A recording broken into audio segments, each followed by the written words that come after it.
Shovel Knight is one of my favorite games. It is a lot of fun every time I pick it up. One of the main reasons for that results from its clever game design.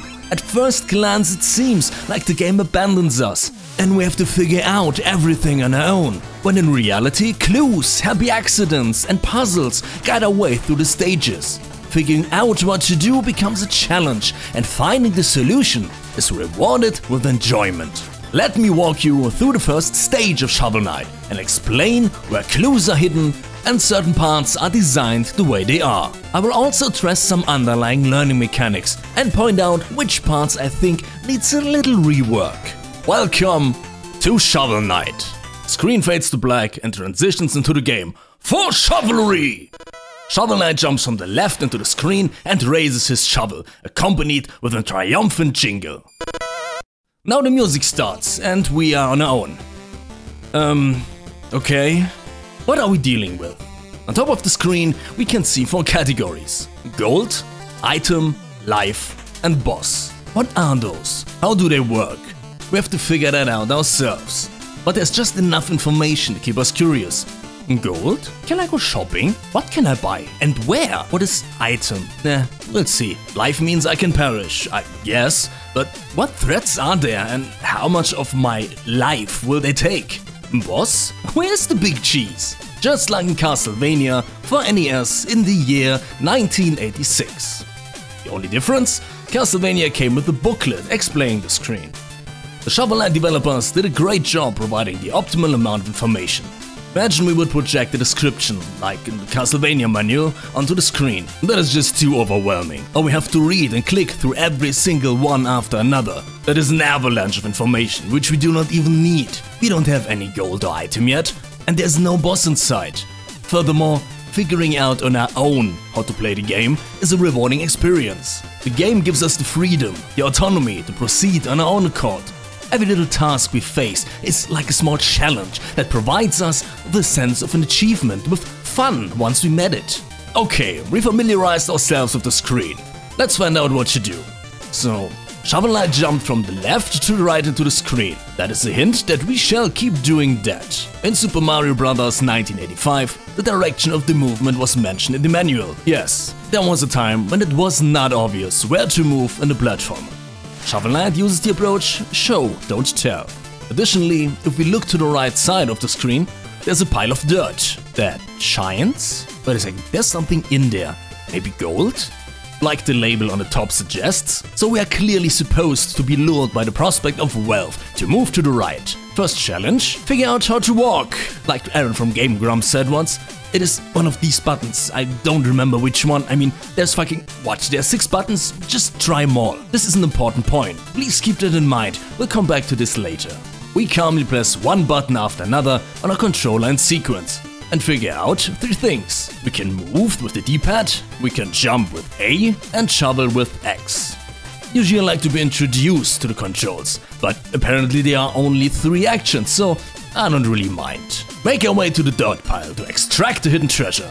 How convenient that we have a shovel at hand, even currently in our hand. A subtle clue what to do. If we haven't figured out, we can shovel. As we dig away, jewels and gold fly through the air. Wealth! 2 things now happen. First, our gold amount on top increases, proving our hypothesis. Second, the first enemy is introduced. The deadly dung beetle, which is coming right at us. We just used a shovel to get rid of dirt. Why not continue shoveling and get rid of its creator? We give it a whack and are rewarded with more jewels. A positive reinforcement to wail on more creatures in the future. Next up, we have to figure out how to jump and how to attack whilst jumping. A good thing we just came out of Shovel Academy. This is an interesting layout. Here are 2 paths to choose from. Either the top one, which shows a block of sand, or the bottom one, which lures us with more money in form of the dirt pile and its constructor. We choose the money. After we collect our treasure, we find ourselves facing a high wall. If you weren't aware that holding the jump button makes us jump higher, this is now the time to figure it out. What options do we have? A. Trace our steps back all the way we came from, or B. Trying to get up there here and now, because the developers probably did this on purpose and we have to figure something out. Is it hard to figure out? No. Is it annoying? A little. We will most likely get it when we start to get frustrated and transfer our uneasiness with force into the operating device. We could also argue that it is a natural human expectation to increase effectiveness by applying more force or increasing the duration. Just let someone play Mario Kart and watch their thumbs change color as the desire for more speed grows. What if we choose the upper path? Well, we can get quite far with just tapping the jump button, but at some point a high jump is required. So we have to learn it later if we missed this opportunity. And the same goes for the sand blocks. If you did not pulverize them out of curiosity, it is now unavoidable to do so, because they obscure our path. Now encounter the first puzzle. We need to get down there. Loot! But there are 2 sand blocks in the way. There is a practice one right in front of us, which even rewards us for turning it into dust. Yes, destroy sand block equals good, Mr. Pavlov. The big question is, how do we shovel downwards? We learned that we can shovel horizontally while standing or jumping, but another direction? A logical thing to expect would be to hold it down and press the shovel button. But we still shovel in front of us. And this is where I have to give a point deduction. In order to destroy these blocks, we have to jump and then press down. It has nothing to do with shovel button. When wildly mashing buttons, we might see for a second Shovel Knight standing on the shovel. And now try to figure out how we did that. Not as complicated as trying to get a move in Street Fighter to work again, but still frustrating. Additionally, I think the placement of the beetle could be optimized. I would set it up so we'd have to drop onto it with a shovel, instantly realizing, oh, we can hop on enemies this way. The following screen, on the other hand, I love. Once we enter, a bubble is floating up.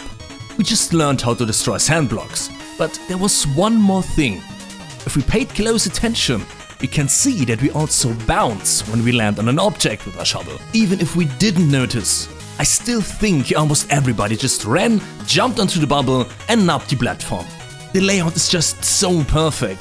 We start from a little ramp, then the bubble is a little higher and finally the platform. Additionally, the bubble is off-centered to the right, what triggers the jump idea. It just feels natural. If we want to do anything but that, it would look something like this. We go to the edge and try to shovel at the bubble. Too far away. We jump at it and shovel. It pops. And then comes back. We jump into it. We receive damage. We pop it and try to jump up the ledge. Too high.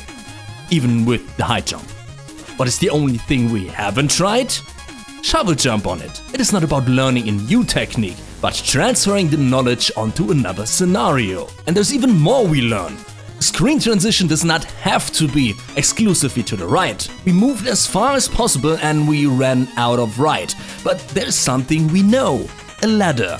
Just like in real life, ladders lead us via A or descent to a new place. So up we go with pressing up, which makes sense because the D-pad is for movement and we want to move up. I really like this approach to introduce transitions. It uses a concept we are familiar with that does not end in horrible death. I'm talking about the leap of faith. There was one in the previous screen. I skipped to address it in this context. The leap of faith means we have to jump down a hole, a cavern, a cliff without knowing what awaits us on the other side.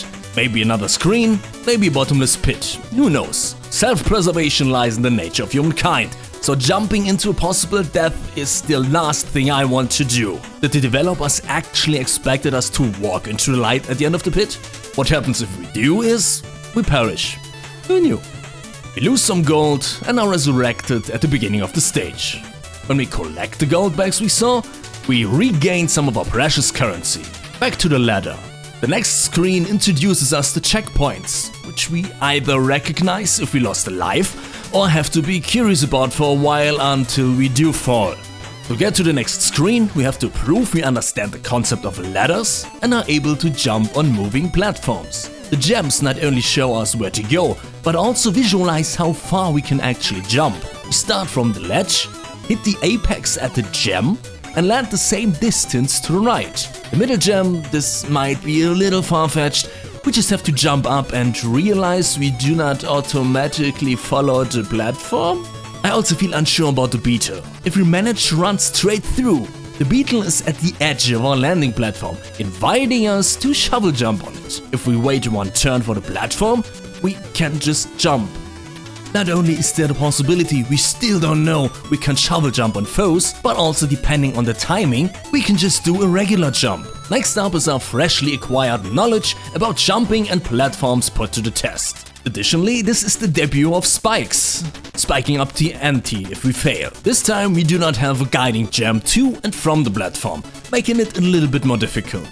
But there's one gem in the middle, so we don't chicken out at the straight jump from the platform. First, I thought the developers wanted to trick us to jump into the prickly pit. We would learn that spikes take all of our life force away and that the burning globes are indeed checkpoints, which let us continue from the last one we passed. Do the developers really expect us to more or less accidentally jump into the spikes? To learn said things? Maybe? I still think the self-preservation leads players to rather avoid jumping into what most likely is dead swift. After we successfully jumped across, we encounter our first durable foe, the Soapy dragon. We face it head on and will most likely be hit by it or its bubbles. When we try to shovel our way through, we get soaped up. The safer route is to shovel jump on the delicate spheres, what we previously learned. They bounce us high into the air, inviting us to now drop onto the dragon. If we haven't figured out we can shovel jump on enemies, this gives us another chance. After its demise, we each our first healing item, an apple. Fair, considered we most likely ran into the bubbles and got hurt. But it kind of blends into the mixture of gems or is even covered entirely.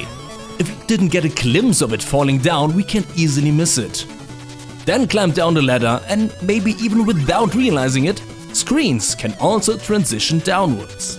Here we can learn two things. What we're supposed to do is walk up to the skull and shovel it. The skeleton will be activated and run straight into the digging tool propelled projectile. Whether this lesson works relies on the curiosity of the player. We could also just run up and turn it over. And depending on our eagerness, we can also see that the skeleton, after sprinting at us, winds up and swashes its saber. So much to learn, so many possibilities to miss it. We shall proceed. The ladder is cut off and we fall into a trap situation. Without a way back, impossible to reach, we have to find another exit. But there are walls blocking our path, what to do? The dirt pile is our first hint.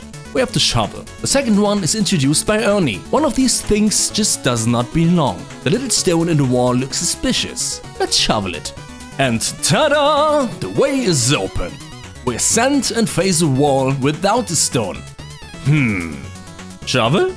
Correct! So this shows us there can be hidden walls that are either indicated by a broken rock or nothing at all. Because there's no other way out of here, we are being forced to take a leap of faith, showing us that there are unsupported transitions down a hole. Next up waits another skeleton for us behind the sand block. And behind that there's a secret path. We just learned how to work, so we want to test it out. But to get there, we first have to jump down next to the spikes, or else we will die as we might have learned. We now jump over the spikes and the skeleton runs towards us, but it is stuck on the block. We land and realize, wow, they come sprinting at me? This encounter is really effective. We have to trigger the skeleton and we have to watch it dashing at us while we are helplessly stuck in the jumping animation. The last time we fought a skeleton, it could easily be missed in the heat of combat, but this time, no excuse. On the left side is a secret area as expected, where we can collect a music sheet. What it does? Good question. We come back to that later. Let's jump ahead to the next screen. Here's another, finally more obvious opportunity to learn about the shovel jump. We want that gem, but there's a problem. We cannot jump high enough out of our own force. But there's a little dragon conveniently flying under our object of desire. And as we learned, shovel jumping makes us bounce. Does that include enemies? Yes, it does. Our attention is then attracted by the cloche. Either we shovel it immediately, because by now we'd figured out that shoveling is the solution to almost everything, or we connect the fact that our health was restored by an apple earlier, and a cloche is usually used to serve food. Fancy food. We are correct. There's a chicken and it restores a lot of our health. If we actually lost enough to realize that. This is very subtle and I think it is something many do without realizing it. We can hold onto a ladder while being mid-air. We do not have to be at the top or bottom of one. Even if we had stopped, combining pressing up on the ladder and jump is reasonably obvious. And again, more practice until we come to the next checkpoint and the treasure chest below it. Little task about, do you remember secret walls? And as a side note, the way this carrot shoots out of this dirt pile is much more impactful than the apple from the dragon. That is how it should have been introduced. Do you remember what skeletons do? Don't fall for it. Wait and let it dart into the unknown. In the next screen we can, and most likely will, learn something new about the shovel jump. When we perform said technique, we will continue until there's nothing left to break. We saw that many times. Maybe we figured out we can interrupt the shovel jump by just simply shoveling. If not, we will now. We have to start the shovel jump to break the blocks, but because we want the gem to the left, we have to shovel in its direction. The block breaks and we come to a halt. Magic! The next riddle is on top of this ladder. Question: why is there a dragon to our left? So far dragons always led us to something important. Gems, platforms, ladders. But we go to the right. Why would it be to the left of us? Oh. Because it shows us that there can be multiple screen transitions in one board. Off to the last challenge, the boss. And just like in an 80s martial arts movie, we have flashbacks to our lessons. We defeat our opponent and the tutorial concludes. Conclusion: the design from a learning perspective is overall well done, although it feels a little hit or miss at some times. Maybe I'm just a little too harsh, but where do we draw the line? One could argue that holding A for high jump is easily figured out by just simply playing, but why not make sure and get rid of the top layer so we have to figure it out? And the same goes for the shovel jump. Explain how it is performed. Don't bury the information. Put a sign up, blend the text, whatever. Then make sure we land on an enemy to show we can use the shovel jump offensively. In the puzzle with the bubble, we have to use the shovel jump in order to proceed. Jumping on enemies, on the other hand, is purely optional and is really only suggested a couple of times. There are clever ways to teach us as a player about mechanics, like the bubble, the transitions with ladders as a familiar concept, the sprinting skeletons or the secret walls. And then there are the maybe events, like the shovel jump, the shoveling of objects, jumping down a pit or into spikes. Shovel Knight does not use scripted events, like forcing us to fall into our death and then defuse the situation. I acknowledge that, but at some points it could try harder. The apple is too inconspicuous and blends into the gems. Reduce the gems or let the chicken drop. When shoveling the skull, place a dirt pile between them so we accidentally hit them. When picking up sheet music, tell us how to open the gear menu. Speaking of the menu, that brings me to the only thing that turns me a little sour.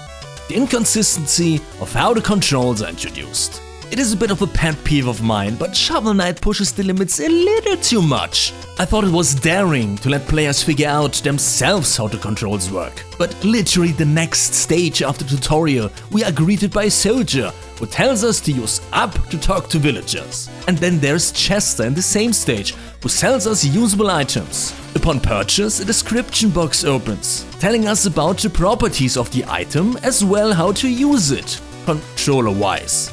Now the question arises, how do we switch items? There are two answers we haven't been and won't be given. Either press L or R to scroll through them, or press menu to actually open a sub-menu for relicts and gear. Here we can read up on all our items, including the music sheets, and select the ones we want to use. We have overall 4 stages of information. Figure out oneself, told by NPC, told by the game, and not at all. There's no control scheme or move list, only the direct key bindings, which we can find in 3 sub-menus. In the end, I really like the Shovel Knight tutorial a lot, precisely because it does not take us by our hand and lets us brainly follow commands. The game offers clever ways to show don't tell or suggest don't tell. Sometimes this approach works well, other times it relies on our curiosity or timing. We might miss a point the first or even second time, but the achievement we experience when we figure something out in our own accord is much more satisfying than simply repeating an instruction. The approach works so well in Shovel Knight because the challenges we face are realistic. They can be comprehended without any additional information. If you haven't played Shovel Knight yet, I can highly recommend it. If you're not scared of a little bit of rewarding trial and error, give it a whack. For Shovelry!